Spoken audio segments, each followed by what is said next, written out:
ये कहानी है इतिहास के कई सौ साल पुरानी। रायगढ़ एक प्राचीन किला।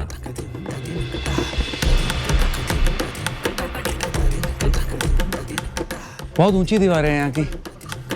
This fort was the first capital of Maratha Empire under the rule of Chhatrapati Shivaji.